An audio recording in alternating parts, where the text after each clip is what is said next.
Welcome to Friday, guys. It's about 8:30 right now. Yeah, it's I pretty think. late. But I just need to go home and do some stuff. Actually, I need to go to Walmart and get some things first. But I need to go home, and I want to start filming the specific game that I wanted to film tonight. And I really wanted to get it done tonight. And I'm hoping I still can go home and do that. Because I think tomorrow we're going to get up somewhat early. Still, I want to get on the habit of waking up at the same time that I wake up during the week. On the weekends, so 6 a.m. still on Saturdays and Sundays. I'm probably going to fail at that most Saturdays and Sundays, but I'm going to give it a shot. Even 7 is still really good, though. Yeah, even if I woke up at 7. But yeah, compared to like 2 p.m., which has happened a few times, so. I haven't woken up at 2 p.m. recently. I usually wake up early, but we are waking up early tomorrow. We're going to try to drive around and see if there are any yard sales hanging about. Giselle's been practicing piano, as you guys would have seen. A little bit, yeah. How'd it go? My fingers are so weak and flimsy. It's really pathetic. It, makes me sad about how weak my pinky finger is. I kind of hate it right now. It won't stay curved. I put any pressure on it and it just goes... And your pinkies should be just as round as the rest of yours. You should always play on the tips of your fingers. Is that, hard, though, for, people... I've never, actually tried to, learn how to play piano before, how to play it, with your, the correct fingering and stuff. I know, how to play the notes, I just don't know. I know what the notes are, I just don't know how to play it. And I guess it does kind of feel like it would be difficult to make your pinky do that kind of thing. Yeah, it's easier just to let it go flat, but you're going to keep having weak pinkies if you do that. No, I used to have super strong fingers, I did, from doing scales and stuff all the time, so...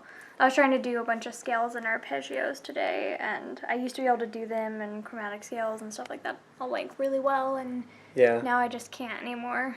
I wish I could go back through, my old, notebooks from when I took piano, because I have several that are, full of each week I'd have an assignment what to do, and I could go through and look at them, especially when I was getting ready for Certificate of Merit, where I'd have to go in and be judged by, a state judge to make sure I was good enough to go on to the next level of theory and level of playing and stuff, so we'd do that every year, and so I had to play different scales and stuff for 10 minutes for the judge. It was pretty nerve-wracking, and you'd have to have 4 memorized pieces one from each period, and I don't know, it was ridiculous. And then there was a written test and then a hearing test. You had to figure out if things were augmented or diminished or But this is something you did every day back then, for the most part, right? Yeah.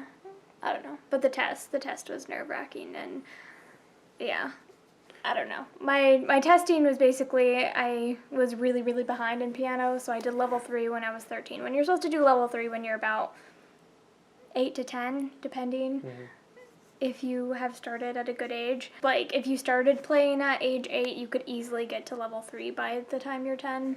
Mm-hmm. Because 8-year-olds, I think, are a really good age to start learning piano. 8 to 10 is, I think, the best age to start learning piano. I think younger than that doesn't work as well. Depending on the child. I've had some children that are really young and really good. Anyway, and so if... I started when I was 13, and I did level 3, and when I was 14, I did level 4, and I got 97% on my test, and I got really good scores from all the judges and stuff like that, and so I skipped level 5 and did level 6 when I was 15, and I got a 75 or an 80 on that because I had jumped a year or a level, and so that was kind of hard, and then I got back up again over the next couple of years. So I did up to 7, I think, and then I was on level 8, and I never did Certificate of Merit. Wait, what years did you teach piano? I taught piano from age 15, 16, 17, 18, 19. Gotcha. I have a hard time seeing my own technical flaws. Teaching makes me see them better because I'm realizing I'm getting really hard on myself about my pinky finger not staying round, because that's something I used to get on my students about, and I'm like, why aren't your fingers round? Round pinkies. No weak pinkies. Yeah, and I would make them do their scales and work on their pinky fingers, especially because those are the most difficult to keep strong, and so now that I'm failing, I'm like, oh, I'm so bad. Ugh. But there's different stuff as well, but it's if I'd point them out to my students, then doing them myself, I'm like, oh, I'm doing them myself now. This is bad because I haven't taught in over a year. It's been, I think my last lesson was December 2000 and 14. Yeah. It was Right, really right sad. before you left California, I guess. Yeah, I think my last day of being with my students was when I had a recital with them, and I think I cried for like 3 hours that day. I was devastated to be leaving my students. Oh, and I thought of another place that I want to take Chris when we are in California for the wedding. And I don't know how it fits into our meal schedule, but we're definitely going to have to try to squeeze it in. What is it? Carne asada fries. Where's that at? It's really close to Steak and Shake. Gotcha. I don't remember what the place is called, but carne asada fries are basically fries covered in carne asada, which is like really... We've made it before on the really, vlog. really thin beef. I don't have Yeah, we made it on the vlog before. Really thin beef that has been like, I guess, stir-fried kind of. Yeah. Just like quickly done on the stove, and it's really thin and in strips. And then... We usually eat it in tortillas, which is Yeah. what the vlog is called, tortillas. Yeah. Okay, so, yeah. But it's fries with that on top, and then, like, a bunch of cheese and stuff, and it is amazing. It's way better than, like, chili fries or whatever. Well, we'll have Yeah. to go there and get some, because Yeah. that sounds amazing. They're so, so good. It's one of my favorite meals, and whenever... I've had it a few times there, and I've had it in Utah as well. When I was with my sister one time, we like went and grabbed them at like 9 p.m. because that's the best time to go eat carne asada fries, and so we went and grabbed them, and they were amazing. So all the places that I want to take Chris to go eat is sushi. And Times then, two. And then there's another right? sushi place that Sushi I really times like two. as well, and I kind of want to show them both. One of them is better, I feel like, but they're both really good. So sushi, In-N-Out, Steak and Shake. yeah, Steak and Shake, and then Del Taco, and now the carne asada fries. Okay. Well, carne asada fries sounds like we could just go and get carne asada fries. Maybe that could be like a snack, like a midnight snack or something. It's not a snack. It's a meal. They give you so much. Okay. It's well, like a giant. It's like a normal plate, and it's completely heaped full. Well, your meals are my snacks. One time, Because I'm twice your size. when I went and got it with my sister, it was me and her friend, and usually they can eat like a little bit more than a third by themselves. They'll eat about a third of it for one meal, and when I went with them, they each ate a fourth, and I ate half of it because I was really hungry apparently. And Nice. we all went and got it, but we just got one plate, and it was like enough for 3 of us. So I think it would be enough for just you and me.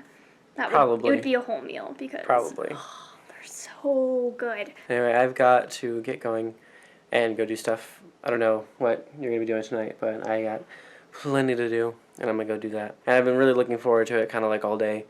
Today has just been a really long day at work and stuff. Talked about it in a vlog quite a while ago when I first showed my work and like what I do there and stuff. But we're like knocking down all the walls. It's finally happening. Like they started talking about it several months ago, and now it's finally happening. They were knocking on all the walls, and we'd like move everything today. And we're moving to a place. Me and the other reacher are moving to a place in the building that does not have internet, so we can't send anything into Boston, where the main office is. So they can like put it on the site and do all the stuff with it. So we had to finish everything that was due next week today, and it was kind of a pain in the butt and a really long day. And I kind of want to go play a video game now and record it. And this is a game that I'm really excited for. Maybe I'll talk more about it later. But anyway, I'm going to get going. It has been an awfully frustrating night, to say the least. I have tried to record Firewatch a bunch of different times. I've had a bunch of different problems, all to do with audio. The program that I've been using to record audio for these Let's Plays is just a program that I've had on my computer. It's called Adobe Audition, and it just came along with like Adobe Premiere and Photoshop and all those kinds of things. I have this giant master collection of Adobe programs, and that was one of them, and since I already had it, I thought I might as well use it. But it is just having such a tough time understanding how to record things properly with this mic that we just got, and it's kind of frustrating. I'm going to keep all the other Let's Plays that we've done so far. Obviously, I'm not going to redo them because that would suck. They're all fine, they'll all be fine. But I am going to start using a different program. I'm going to start using Audacity. And I highly suggest that if anyone ever watching this in the future ever has any desire to do Let's Play videos, any gaming videos with commentary, use Audacity because it's easy, it's free, and it's super simple, and it's making everything so much easier. Also just found out that in general, I just have the mic set up basically wrong, and it was just creating these really bad audio files. I did like several episodes of Firewatch, and now I have to redo them all again because I'm not happy with the way the audio came out. It's just I really want this to be perfect as it can be anyway, and I feel like I need to redo them all again. And I'm going to redo them all again because I really want the audio to be as good as it can be. I don't want to turn anyone off from watching the Let's Plays because of bad audio quality. And now I have figured out lots of different things to make it better, and now the way that I figured it out, that I set the mic up differently this time. I set the mic up in a way that it's supposed to be set up, and like it sounds perfect now. It sounds amazing. I can't believe how big of a difference there is in audio quality now that I've done it the correct way, and that makes me really happy. It sounds amazing now. The last few times I've listened to the Let's Plays that we've been creating, I've just been realizing that like this is not the quality I thought it would be because I didn't set it up right, and now it is set up right, and it sounds amazing, and I'm super happy about it. So some of the stuff that we've done is going to sound kind of wonky, but that's okay because it's fixed now, and that's totally fine.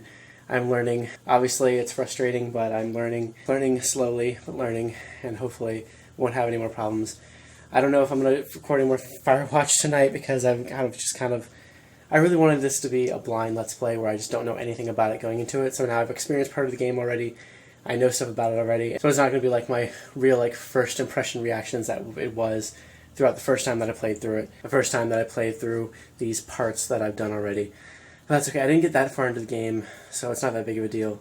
So I'm just going to start over, try again, and hopefully it goes well. So anyway, just to kind of cool off from that whole situation, to give myself a little break from the situation, I kind of cleaned up the apartment quite a bit. We had that table over here, and I moved it. We didn't get rid of it. I thought we probably would have to get rid of it and take it back to the thrift store that we got it from, but instead, I really wanted to keep it just in case we wanted to use it again at some point in the future for any reason when we have a bigger place. So I just put it right here underneath this table, and I think it kind of works out kind of well. I kind of like it, and we got some little bit of storage stuff down there, and now this table has drawers and stuff. I put some stuff down there, which is great in those drawers, and then I also got this great lamp from my work, from the donation pile. I actually got two of them. One of them's with Giselle, so she can have some extra light where she is. But yeah, we have these two great new lamps. They're super nice. They're like really, really high quality lamps, different from what we have already. These lovely Walmart lamps that we have don't quite do it for me, so I'm really happy to have a lamp that hopefully will give this area so we have like two lights over there, one light over there, and then this light right here. But now we have this other lamp to kind of fill in, hopefully, this extra space that isn't lit up. Anyway, I think that's pretty much it for today. I am going to try and record one more time, try to record the first episode of Firewatch and see how it goes. But yeah, we'll see you guys tomorrow.